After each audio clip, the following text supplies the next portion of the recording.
Toujours d'après l'article d'Adrien, des salariés de Nova se seraient plaints à la direction. Car attention, accrochez-vous bien à vos sièges, à l'automne dernier, j'aurais été violent verbalement avec les personnes de Nova. À l'automne dernier. Alors que j'ai pas été chez Nova depuis le mois de juin. On va devoir se défendre de plaintes que vous avez pas reçues pour des trucs que j'ai pas dit à des moments où j'étais pas là. Alors non, on n'apporte pas la preuve de ce que l'on n'a pas fait. Par cette conception extrêmement logique, on ne peut pas prouver la non-existence de quelque chose. Par ailleurs, en droit français, le principe général veut que la charge de la preuve incombe à l'accusation.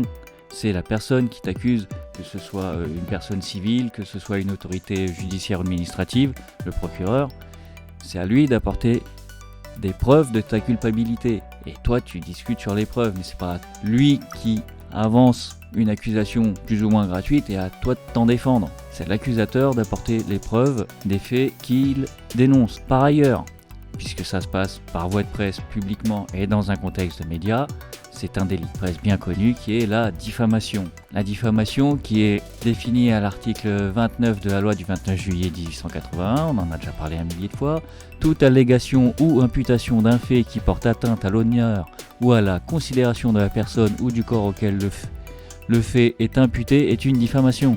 Donc c'est sur la base de cet article qu'il faudra non pas se défendre des fausses accusations, mais engager la responsabilité de la personne qui accuse. Et par ailleurs, pour monsieur et madame tout le monde qui ne serait pas victime de diffamation publique par voie de presse, ça peut arriver qu'il y ait des gens qui vous accusent de choses pas très catholiques, auprès de votre employeur directement ça peut arriver, auprès de la police, auprès d'une autorité qui a pouvoir de prendre des sanctions ou d'appeler l'autorité qui a pouvoir de la prendre. Ça peut arriver et c'est un délit aussi.